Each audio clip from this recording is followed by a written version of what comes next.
श्री गणेश अंक में श्री गणेश लीला नारांतक का आक्रमण। देवरिपु नारांतक के शूर और चपल नामक दो गुप्तचर अधिक समय से काशी में रहते हुए नागरिकों में इतने घुल में गए थे कि उन पर संदेह करना संभव नहीं था। वे दोनों देवद्रोही असुर अत्यंत बलवान थे और काशी की प्रत्येक घटना की सूचना राक्षस राज नारांतक के पास भेजते तथा महोत्कट को मार डालने के लिए अवसर की ताक में लगे रहते थे। एक दिन की बात है, महोत्कट शिविका में बैठ कर के राजभवन की ओर लौट रहे थे कि उन महावीर शूर और चपल नामक असुरों ने उन्हें घेर करके घोर गर्जना की। उस गर्जना से शिविका ले जाने वाले कर्मचारी कांप उठे, किंतु विनायक तुरंत शिविका से उतर पड़े। राक्षसों का दुष्टतापूर्ण उद्देश्य समझते ही विनायक ने तुरंत उन्हें अपने सबल हाथों में उठा लिया और घुमाते हुए पृथ्वी पर पटक कर अपने कठोर पाश में बांध लिया। अत्यंत बलवान असुरों के मन में बालक विनायक की इस शक्ति और स्फूर्ति की कल्पना भी नहीं थी। वे भयवश कांपने लगे और वीरवर विनायक की स्तुति करते हुए उनसे अपने प्राणों की भीख मांगने लगे। विनायक ने उनसे कहा, तुम लोग कौन हो और यहाँ किस लिए रहते हो? यदि सच सच बता दोगे तो तुम्हारे प्राण छोड़ दूंगा, अन्यथा मृत्यु निश्चित है। प्रभु, आप करुणा सागर, तीनों के नाथ एवं हमारे पिता हैं। असुरों ने हाथ जोड़े विनायक से निवेदन किया, क्योंकि गर्भाधान करने वाले, उपनयन कराने वाले, विद्यादाता, अभयदाता और अन्नदाता, ये 5 प्रकार के पिता कहे गए। हमें कृपा पूर्वक क्षमा करें। हम असुरराज नारांतक के गुप्तचर हैं। यहाँ की घटनाओं का संदेश तो उन्हें दिया ही करते हैं। आपको किसी भी विधि से मार डालना भी हमारा उद्देश्य था। हम प्रत्येक रीति से काशी में विघ्न उत्पन्न करते रहते थे। विनायक पर आक्रमण का संवाद सर्वत्र विद्युत गति से फैल गया। अतः शीघ्र ही नगर निवासियों की भीड़ वहां एकत्र होगी। नागरिकों ने विनायक से कहा, सर्पों को दुग्धपान कराने में उनका विष बढ़ता है। आप इनका अविलंब वध कर डालिए। मैंने इन्हें अभयदान दिया है। विनायक ने असुरों को तुरंत काशी से चले जाने की आज्ञा दी और स्वयं शिव का आरूढ़ होकर के राजभवन पहुंची। शूर और चपल राक्षस राज नारांतक समीप पहुंचे। नारांतक मणि में सिंहासन पर आसीन था। उसके अमात्य उनके समीप ही सावधानी से बैठे थे। दूतों ने नारांतक के सम्मुख मस्तक झुका करके उनका अभिवादन किया। फिर डरते हुए उनसे कहा, राजन, आपके आदेश के अनुसार हम काशी की प्रजा में उनके स्वजन और आत्मीय बन करके रहते हुए प्रत्येक रीति से व्यवधान उत्पन्न करने का प्रयत्न करते थे, किंतु ऋषि पुत्र की कुशाग्र बुद्धि, दूरदर्शिता, सावधानी, सजगता एवं अद्भुत शक्ति के सम्मुख विवश हो जाते थे। आपके भेजे हुए एक से एक वीर योद्धा उनके हाथों मारे गए। कोई भी बच करके नहीं आ सका। हम लोगों ने भी अवसर देख करके उस पर आक्रमण किया, किंतु जिस चपलता से उस ब्राह्मण बालक ने हमें पटक करके अपने पाश में पकड़ लिया, उसे देख करके हमारी बुद्धि निष्क्रिय होगी। हम किसी प्रकार अपने प्राण बचा पाए। स्वामी, हमने तो ऐसी शूरता, ऐसी शक्ति, ऐसी दूरदर्शी पुरुष ना कहीं देखा और ना सुना है। अब आप जैसा उचित समझें वैसा करें। हमारी दृष्टि में तो उसे पराजित करने वाला त्रिलोक में कहीं कोई नहीं दिखता। दूत के मुख से यह संवाद सुनकर के नरांतक ने क्रुद्ध होकर के कहा, वृक्षों पर कूदने वाला बंदर वन राज का कुछ नहीं बिगाड़ पाता।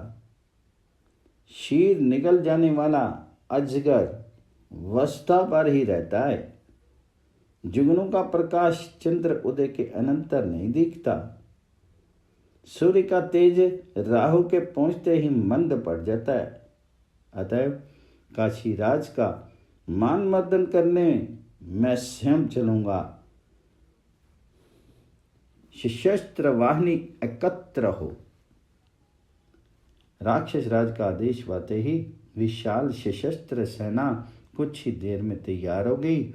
मद गज एवं अश्व पर आरूढ़ योद्धाओं तथा असंख्य पैदल सैनिकों ने ढाल, तलवार, खटवांग, शक्ति, परशु, गदा, मुदगर, चक्र, तोमर, धनुष, बाण, पाश और अंकुश आदि विविध प्रकार के पातक और घातक अस्त्र धारण कर रखे थे। इस प्रकार की शस्त्र सज्ज चतुरंगिनी सेना के साथ पृथ्वी को कंपित करता हुआ नरांतक काशी की ओर चला। उसके साथ वीरों को प्रोत्साहित करने वाले दिग्व्यापी वाद्य बज रहे थे। महान दैत्य नरांतक की झुमती विशाल सेना काशी के पूर्व भाग में पहुंची। आकाश धूलि से आच्छादित हो गया था और रणधुंधवी बज रही थी। ये देख करके एक दूत काशीराज के पास दौड़ा आया। उस समय काशीराज भोजन के परोसे थाल के सम्मुख बैठे ही थे कि दूत ने कहा, महाराज, दैत्यराज नरांतक अपनी चतुरंगिनी सेना के साथ हमारी सीमा के पूर्व भाग में आ गया। महाराज भोजन को स्पर्श कर खड़े हो गए। उन्होंने अपने सैनिकों को तत्काल शस्त्र सज्ज होने की आज्ञा दी और वे स्वयं शिरस्त्राण एवं कवच आदि धारण करके और वेश में विनायक के समीप पहुंचे तथा उनकी पूजा की। तदनंतर बोले, जय जय विनायक। नरेश की सेना कुछ ही क्षणों में अस्त्र शस्त्र धारण करके एकत्र होगी। धुंधुभियां बजने लगी। महाराज ने विनायक के चरणों में प्रणाम किया और अपने अश्व पर जा बैठे। सेना के विभिन्न अंगों के सेनापति अश्व, रथ और गज पर आरूढ़ पहले से ही तैयार थे। काशी नरेश की सेना पैशाचिक आक्रमण करने वाले असुर सेना का दर्प दलन करने अत्यंत उत्साह से प्रस्थित हुई। काशी की पूरी सीमा पर पहुंचकर के नरेश ने सेनापतियों एवं सैनिकों को पुरस्कृत कर उन्हें अपने पवित्र मातृभूमि की रक्षा के लिए प्रोत्साहित करते हुए कहा, अनेक असुर योद्धाओं ने हम पर क्रूरतम आक्रमण किया, किंतु विनायक की कृपा से वे सभी मारे गए। विनायक के यहाँ रहते हुए चिंतित होने की आवश्यकता नहीं, हमारी विजय निश्चित है। काशीराज ने इतना कहा ही था कि समुद्र की लहरों की तरह आती हुई असुरराज नरांतक की सेना पर उनकी दृष्टि पड़ी। नरेश कांप उठे।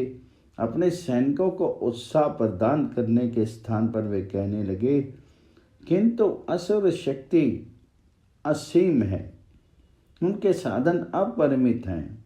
उन्होंने अपने पराक्रम से त्रैलोक्य पर अधिकार कर लिया है। उनके विशाल सैन्य के सम्मुख हमारी संख्या नगण्य है। प्रचंड सूर्य के सम्मुख खद्योत की क्या गणना। अतः यदि वे राक्षस राज अनुग्रह करें तभी हम जीवित रह सकते हैं। उनके सम्मुख हमसे अपराध भी बहुत हुए हैं। केवल विनायक के बल से हम इनको कैसे परास्त कर सकते हैं। अतः आप लोग हित कर विचार करें। भय विह्वल राजा की बात सुनकर के महामात्य ने कहा, हमने 4 प्रतिनिधि संधि के लिए असुरराज नरांतक के पास जाए। अपने हित के लिए नीच पुरुष के भी समीप जाने में आपत्ति नहीं। आचार्य बृहस्पति के नीति वचन कहा है, प्रबल शत्रु को अनुकूल बनाने के लिए कन्यादान, सहभोजन, प्रेम, संभाषण, वस्त्रदान, नमस्कार तथा उसकी स्तुति भी कर लेनी चाहिए। यदि असुरराज विनायक को भी मांगे तो उन्हें दे देना चाहिए। तात्पर्य यह है कि जैसे भी हो अपना हित साधन करना चाहिए, यही उत्तम है। सब लोगों ने कहा, प्रबलतम असुरराज से वैर समाप्त हो जाए, यही अच्छा है। इस प्रकार राजा परमश कर ही रहे थे कि टिड्डी दल की तरह नरांतक के सैनिकों ने काशी पर तीव्रतम आक्रमण कर दिया। उन्होंने चारों ओर आग लगा दी। आकाश धूम्र आच्छन्न हो गया। जो स्त्री पुरुष प्राण रक्षा के लिए घर से बाहर निकलते क्रूर राक्षसों ने मार डालते थे, उन्हें स्त्रियों के अस्तित्व पर आक्रमण करते देख करके पतिव्रता स्त्रियां छतों से कूद करके और कुछ विष पान करके मृत्यु मुख में प्रवेश करने लगी। राक्षस अत्यंत रूप यौवन संपन्ना देवियों को पकड़ करके असुर राज के पास भेज देते थे। इस प्रकार अपनी प्रजा की दुर्दशा देख करके काशी राज को अपने दायित्व का भान हुआ। उन्होंने क्रोध से कांपते हुए प्रत्य आक्रमण की आज्ञा दी। राजा ने स्वयं शरसंधान किया और शत्रुओं पर बाण वृष्टि करने लगे। अपनी मातृभूमि एवं अपनी मां बहनों की लज्जा की रक्षा के लिए काशी राज के वीर योद्धा प्राणों का खेल खेल गए।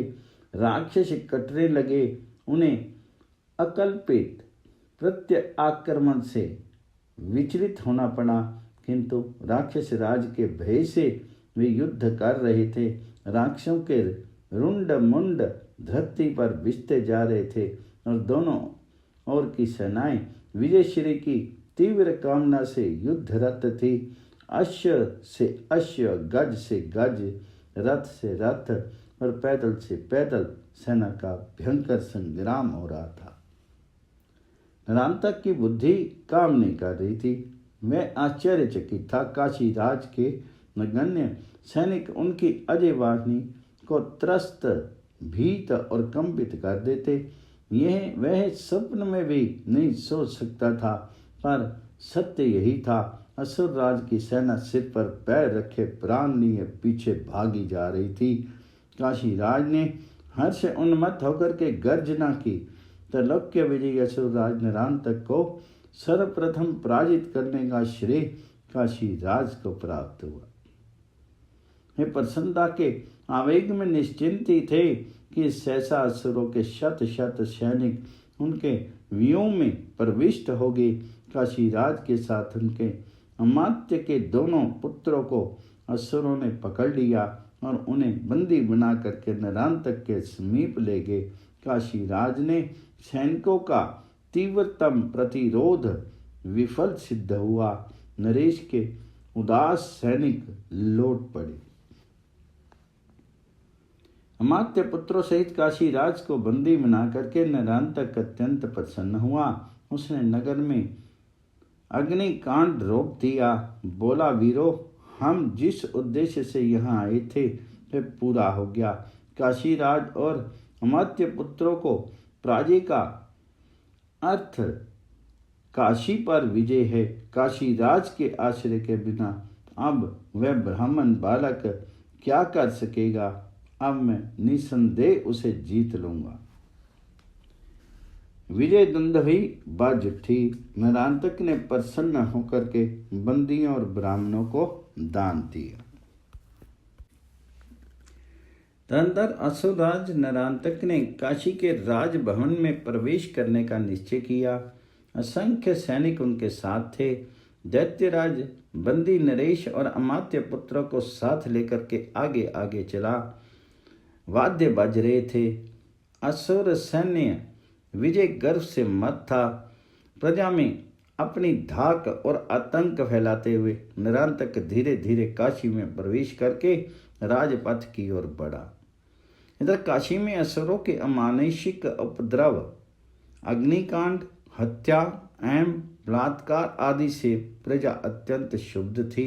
राजा और अमात्य पुत्रों को बंदी बना करके दैत्यराज के राजभवन में प्रवेश करने के समाचार ने तो प्रज्वलित अग्नि में घृत आहुति का काम किया। काशी के तरुण शेष सैनिकों के साथ नरांतक पर भीषण प्रत्याक्रमण करने की योजना बनाने लगे। उधर जब राजरानी अंबा ने अपने पति को बंदी बनाए जाने का समाचार सुना तो वे जलहीन मीन की भांति छटपटाती हुई विलाप करने लगी। रिपुओं का मान मर्दन करने वाले पतिदेव, आप असुरों से कैसे पराजित होगे? मैं आपको कहाँ पाऊंगी? आपके बिना मैं जीवित ही कैसे रह सकती हूँ? भगवान शंकर मुझ पर कैसे असंतुष्ट होगे? मैं आपको मुक्त कराने के लिए किस देवता की शरण लूँ? इस कश्यप पुत्र ने युद्ध में कितने ही असुरों को मारा, किंतु एक बालक पर निर्भर कर आपने बुद्धि से काम नहीं लिया। आपने उनके वचन का विश्वास कर अजय असुर से शत्रुता मोल ले ली। उस महादैत्य पर भला कौन विजय प्राप्त कर सकता है? मैं विधवा बन करके किस प्रकार जीवित रहूं? श्री गणेश अंक में, श्री गणेश लीला में बंदी नरांतक महारानी अंबा का करुण विलाप सुनकर के महोत्कट अत्यंत क्रुद्ध हुए। उन्होंने भयानक गर्जना की। वे पुनः पुनः गर्जन करने लगे। उनके उक्त महान गर्जन से अंतरिक्ष और दिशाएं प्रतिध्वनित हो उठी। पर्वतों और वनों सहित पृथ्वी कांपने लगी। पक्षियों की मृत्यु हो गई और समस्त प्राणी भयभीत हो गए। क्रोध व्याकुल लोचन विनायक के स्मरण से ही सिद्धि उपस्थित होगी। विनायक ने पूछा, युद्ध के अवसर पर तू कहाँ चली थी? तो सिद्धि ने देव विनायक का मंतव्य समझ करके तुरंत अनेक प्रकार की युद्ध करने वाली भयानक सेना प्रस्तुत कर दी। उसके सैनिक अत्यंत शूरवीर और भयानक थे। उनके अत्यंत भयानक मुख, हल तुल्य दांत, सर्प तुल्य जिहा एवं पर्वत तुल्य मस्तक थे।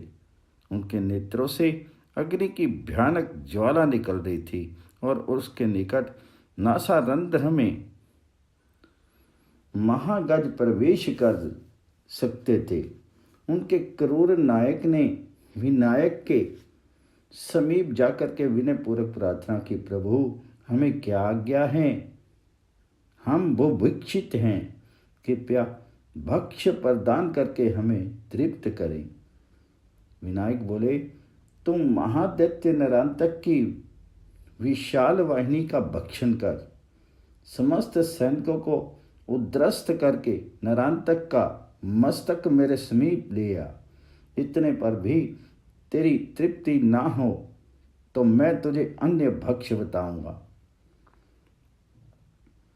विनायक की अनुज्ञा प्राप्त करके उक्त महाभयानक सेनानायक ने उनके चरण कमलों में प्रणाम किया, भयानक गर्जन किया। उक्त गर्जन सुनकर के दैत्यराज नरांतक का हृदय कांप उठा। काशी का युवक वर्ग और सैनिक विजय उन्मत्त नरांतक के नगर के मध्य में पहुंचने की प्रतीक्षा कर ही रहे थे कि विनायक की भयानक सेना उस पर टूट पड़ी। वे अतुलित बलशाली योद्धा भयानक गर्जन करते हुए नरांतक के सैनिकों को पकड़ करके अपने विशाल मुख में फेंकने लगे। आकाश में इतनी धूल भर गई कि स्वयं अंधकार सा व्याप्त हो गया, किसी को कुछ दिख नहीं रहा था।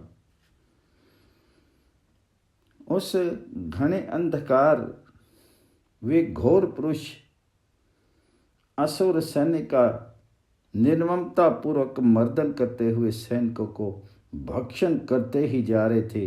वे किसी असुर के पैरों से मसल देते, किसी को आकाश में गेंद की तरह उछाल देते और किसी को पटक करके पुनः अपने कराल गाल में डाल देते।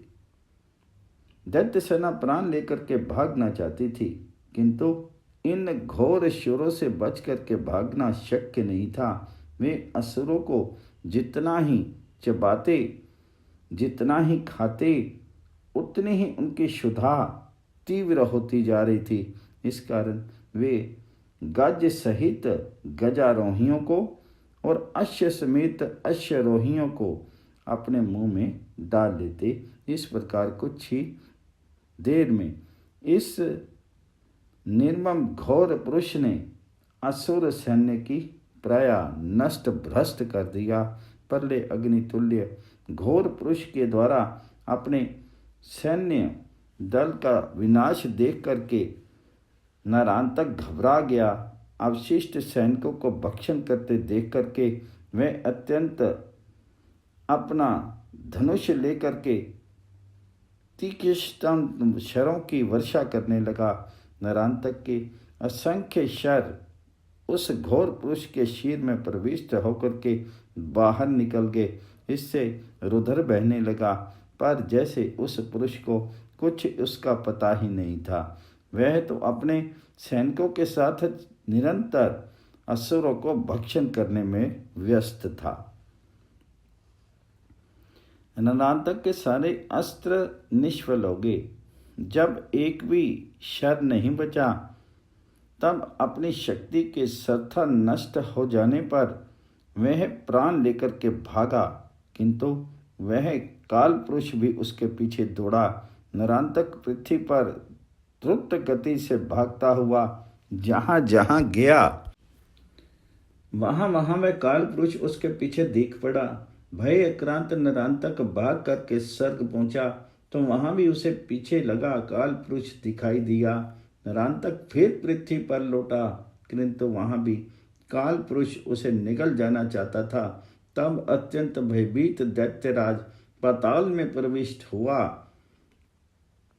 तो वहाँ भी जैसे भागते हुए सर्प को गरुड़ सरलता पूर्वक दबोच लेता है, उसी प्रकार काल पुरुष ने नरांतक के केश पकड़ लिए और कहा, दुष्ट, मेरी दृष्टि में पड़ करके तू कहाँ भाग सकता है? महाकाल, तूने परमात्मा से वर प्राप्त करके देवताओं और ऋषियों को बहुत पीड़ित किया, कितने ही निर्दोष मनुष्यों का सर्वनाश कर दिया। अब तेरा संहार करने के लिए विनायक अवतरित हुए हैं। तू अहंकार छोड़ करके उनके चरणों की शरण ग्रहण कर ले। उन देव देव विनायक के पद पंकज तेरे पापों को मिटा देंगे।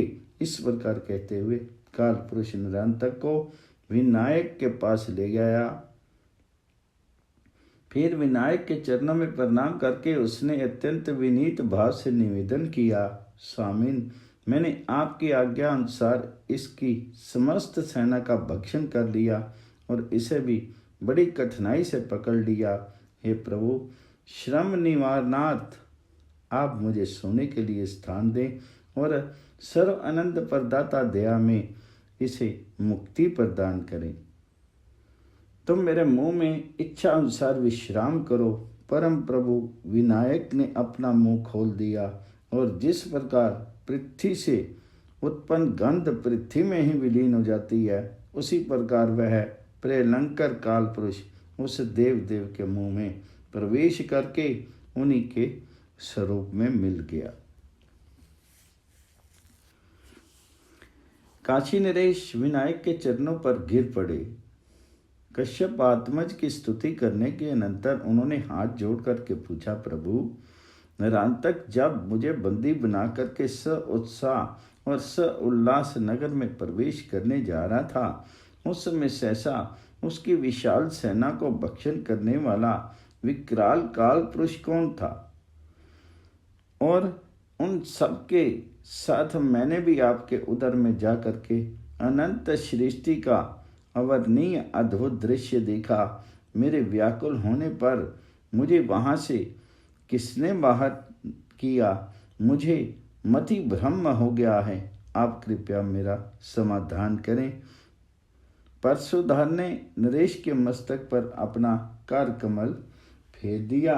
फिर तो दिव्य ज्ञान प्राप्त नरेश के नेत्रों से आनंद के आंसू बहने लगे। वे गदकंठ से सर्व आधार, सर्वसम्मत, सर्वज्ञ, सर्वव्याप्त एवं सर्व अंतर्यामी महाप्रभु विनायक की स्तुति करने लगे। देवेश कश्यप नंदन, आप ही ब्रह्मा विष्णु महेश्वर सूर्य हैं। आप ही पृथ्वी वायु आकाश दिशाएं तथा पर्वतों सहित वृक्ष हैं। सिद्ध गंधर्व यक्ष राक्षस मुनि मनुष्य तथा समस्त स्थावर जंगम जगत भी आप ही हैं। सारा जड़ चेतन समुदाय आपका ही स्वरूप है। जन्मांतर के पुण्य से ही मुझे आपके दर्शन प्राप्त हुए हैं। इस स्तुति के कुछ ही देर बाद वे फिर मोहित हो गए। राजा ने देव देव विनायक की पूजा कर अनेक प्रकार के दान दिए। फिर वे अपनी माता के चरणों में प्रणाम करके पत्नी से मिले। राज परिवार की चिंता मिटी। अचिंत्य शक्ति संपन्न विनायक की लीला देख करके राज परिवार के प्रत्येक सदस्य ने पुनः पुनः विनायक की पूजा स्तुति एवं उनके चरणों की वंदना की। महामान्य विनायक के अनुग्रह से अमात्य पुत्रों सहित काशी राज मुक्त होकर के सुरक्षित राजभवन में पहुंच गए। दैत्य सेना का संहार हुआ और परंपराकर्मी अजय नरांतक पकड़ करके राजभवन में लाया गया है। यह संवाद प्राप्त होते ही प्रत्येक भवन पर ध्वज लहराने लगे। काशी की प्रजा हर्ष से नृत्य करने लगी, बाजे बजने लगे एवं गीत गाए जाने लगे। नगर में विजय उत्सव मनाया जाने लगा। सर्वत्र रह रह करके सम्मिलित